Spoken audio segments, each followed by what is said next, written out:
Richard Feynman's life began with a spark. Not just the spark of birth, but the spark of curiosity that stayed with him forever. He was born in 1918 in a small town in New York called Far Rockaway. From the very beginning, Richard was not like other children. He was curious, always asking questions. His father, Melville Feynman, was a uniform salesman, but he had a great love for science. Every night, Melville would sit with little Richard and explain the world, not with difficult words, but with excitement. He talked about stars, about animals, about nature. He taught Richard to look at things and ask, why, and not be afraid if no one knew the answer. Richard's mother, Lucille, was different. She had a strong sense of humor and always laughed. So Richard grew up in a house full of science and laughter. This mix shaped who he would become, a scientist who never lost his sense of play. By the time Richard was 10, he was fixing radios for fun.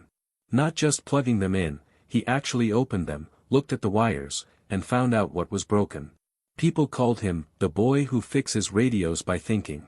That phrase followed him, because it was exactly what he did. He didn't just look with his eyes.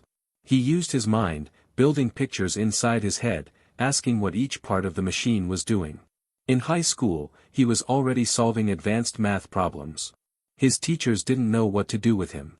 When he entered college at MIT, Massachusetts Institute of Technology, he quickly stood out. Richard wasn't the kind of student who just followed rules.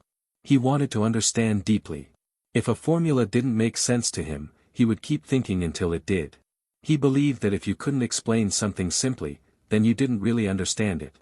One day at MIT, Richard and his friends were studying physics problems, and they came across one that had no answer in the book. But Richard didn't panic. He said, "Let's see what we can figure out." And he did. He followed logic, tested ideas, and in the end, got the right answer.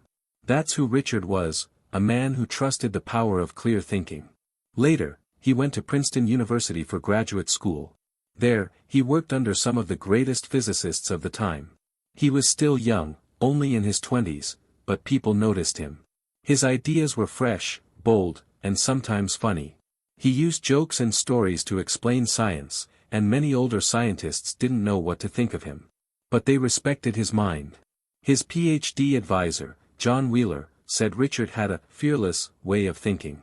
Then came World War II. The world was in danger, and the United States started a secret project to build a powerful new weapon, the atomic bomb. This project was called the Manhattan Project. Richard was invited to join it. He was only in his mid-20s, but he was already known as one of the most brilliant minds in the country.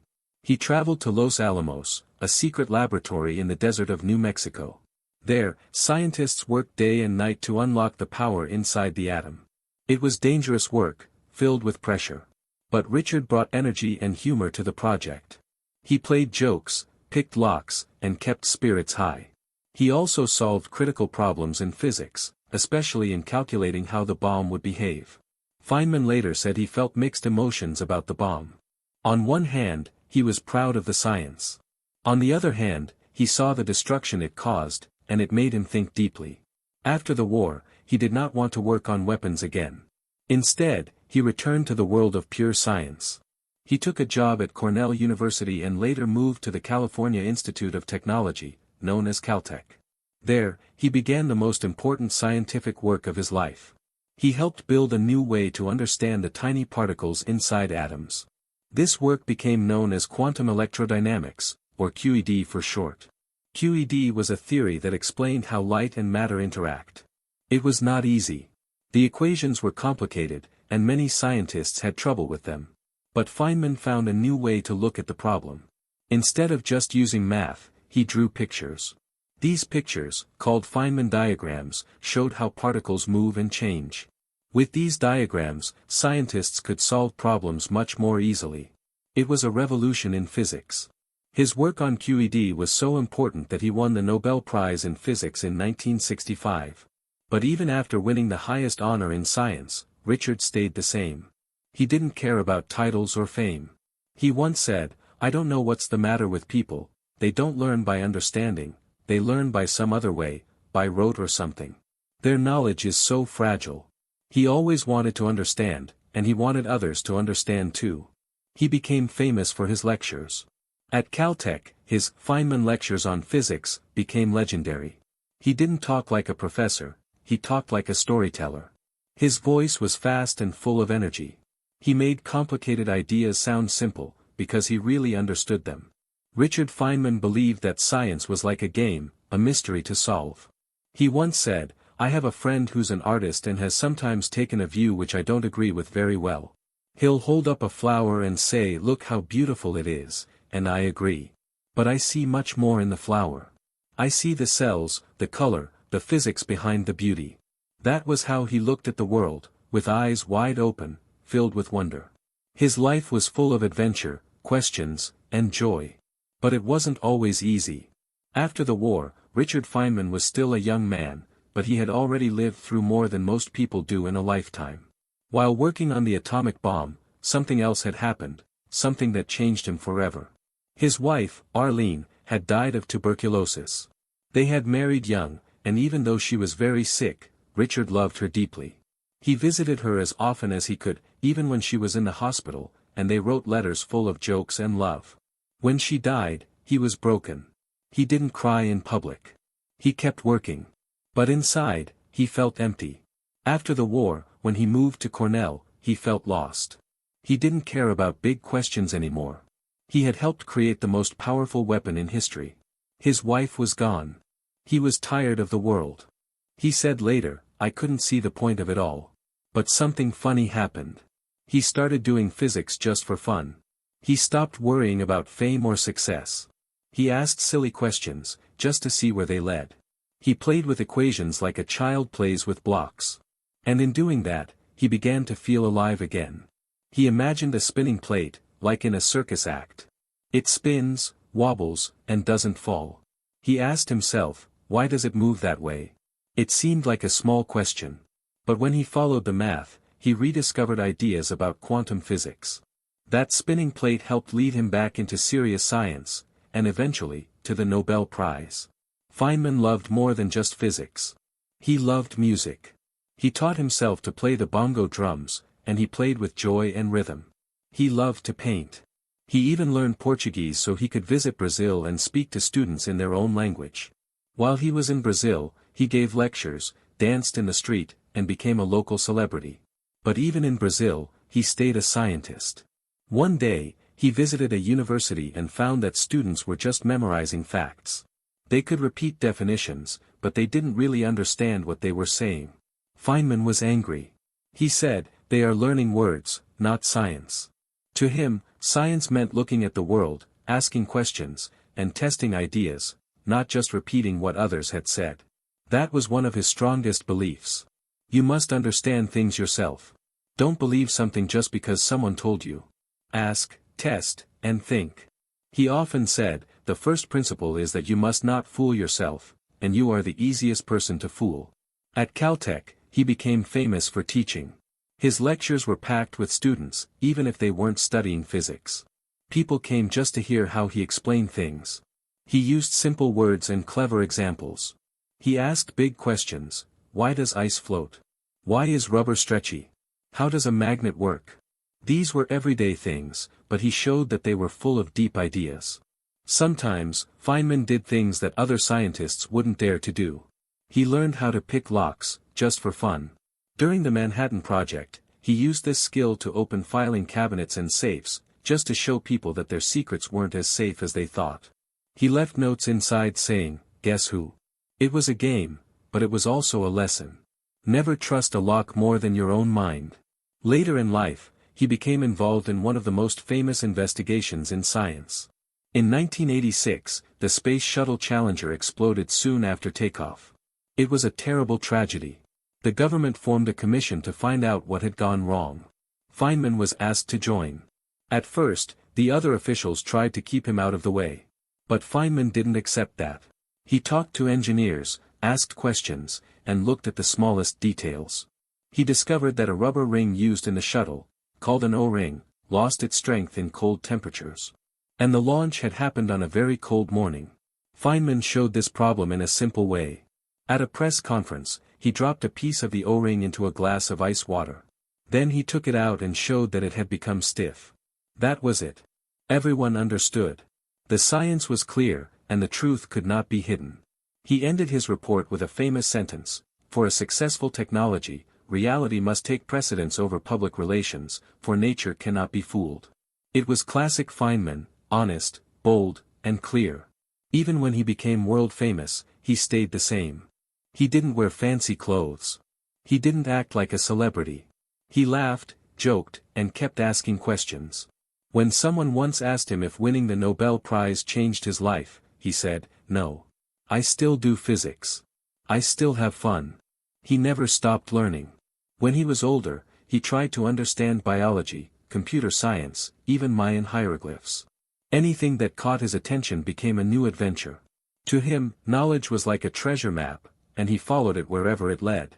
But eventually, even Richard Feynman couldn't fight time. He got sick with cancer. It was a slow illness, and it returned more than once. But he didn't complain. He lived his final years with the same energy and curiosity he had always had. As Richard Feynman grew older, his energy never left him. He still gave lectures, still played the bongo drums, still asked questions like a child seeing the world for the first time. But something else had arrived in his life: cancer. It came quietly at first. He had surgery. He went through treatment. For a while, he got better. But the disease returned. Feynman didn't let it stop him. He kept teaching. He kept exploring new ideas. Even when his body was tired, his mind kept dancing. He didn't talk much about being sick. He talked about physics, about books, about life. He smiled, told jokes, made fun of himself. He did not want people to feel sorry for him. He once said, "I'm not afraid of dying. I had a great time. I've done what I wanted to do." And that was true. He had lived his life exactly the way he wanted, with freedom, curiosity, and joy. One of the most beautiful things Feynman ever wrote was a letter. It wasn't to a scientist. It wasn't to a president. It was to his wife, Arlene. The one who had died so many years earlier. More than a year after her death, he sat down and wrote her a love letter. He told her how much he missed her, how much she had meant to him. He ended it with these words: "Please excuse my not mailing this, but I don't know your new address." That was Feynman. Honest, emotional, funny, even when his heart was breaking. In his final months, he knew his time was short. He had more surgeries. His body was weak. But his mind stayed clear. Friends came to visit. He still joked with the nurses. He talked about science, about the mystery of the universe. He said, "I'd hate to die twice. It's so boring." In February 1988, Richard Feynman passed away. He was 69 years old. But in those years, he had changed the world, not just through his science, but through the way he thought, the way he taught, and the way he lived. His legacy lives on in many ways. The Feynman diagrams he created are still used by physicists all over the world. They are like little maps of the invisible world, maps that help scientists understand how particles move, how they collide, how they dance. His work on quantum electrodynamics remains one of the most accurate theories in all of science. But even more than the equations, Feynman gave us a way of thinking. He showed us that it's okay to say, "I don't know," and that learning is not about pretending to be smart. It's about asking honest questions. About looking at the world and saying, "Let's find out." He believed that knowledge should be shared, not hidden. That science should be fun, not cold or serious. He believed that beauty is not only in music or art, but also in understanding how a flower opens, how light bends, how atoms work. Feynman once said, "The joy of finding things out is the greatest pleasure." And he meant it. For him, the process was more important than the answer. The journey was what mattered, the thinking, the testing, the wondering. People who met him often said the same thing. He made them feel excited about the world. He made science feel alive. He made them laugh. Even now, many years after his death, his voice still speaks through his books, his lectures, his stories. Some students still listen to recordings of his famous lectures, where he explains complex things with such clarity that even a beginner can understand.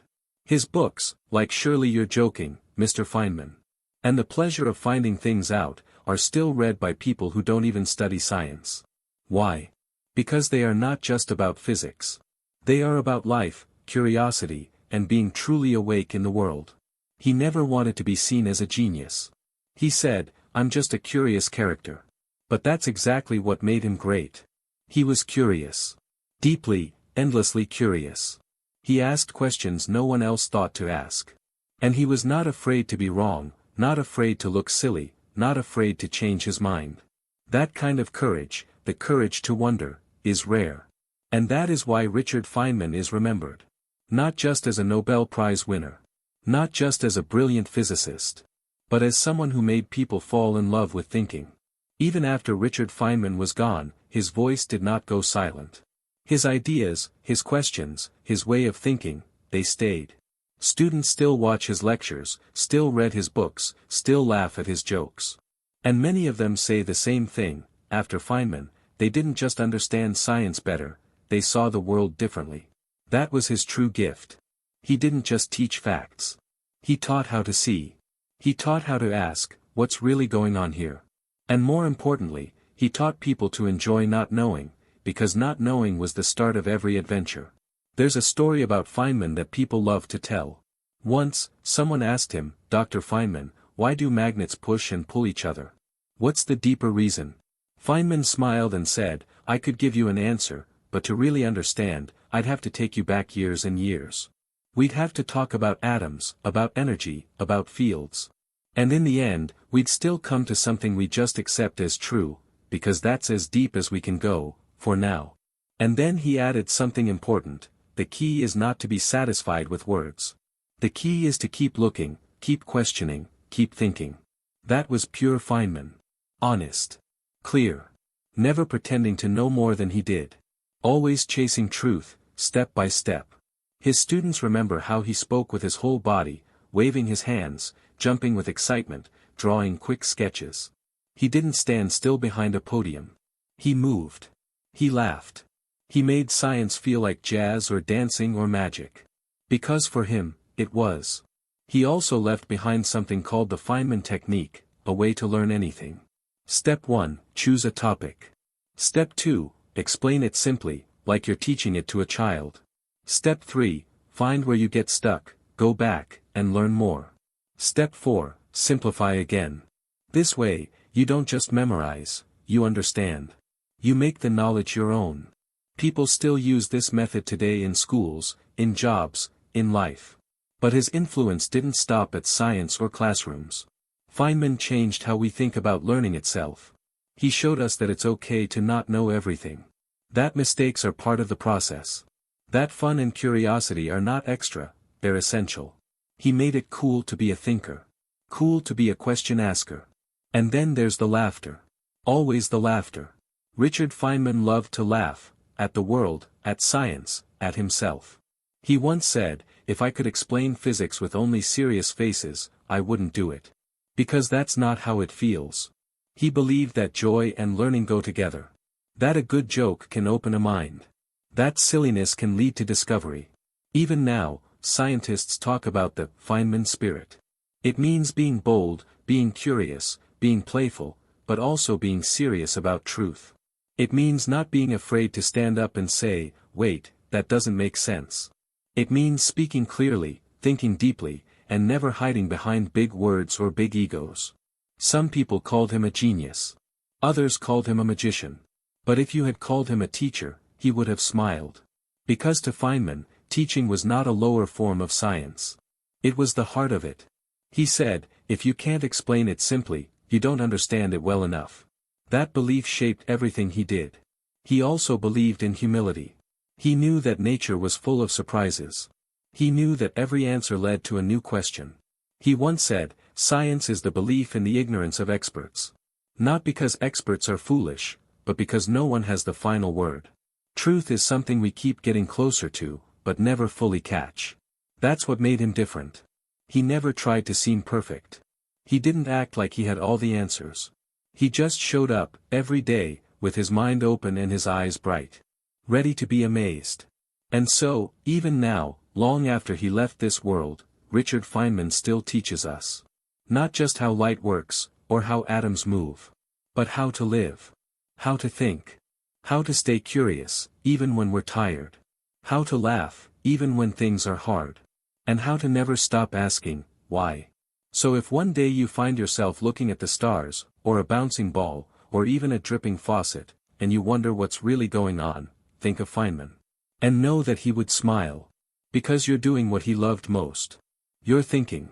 That's the real story of Richard Feynman. Not just the scientist. Not just the Nobel Prize winner. But the curious boy from far Rockaway, who never stopped asking questions, and who helped the whole world fall in love with the answers.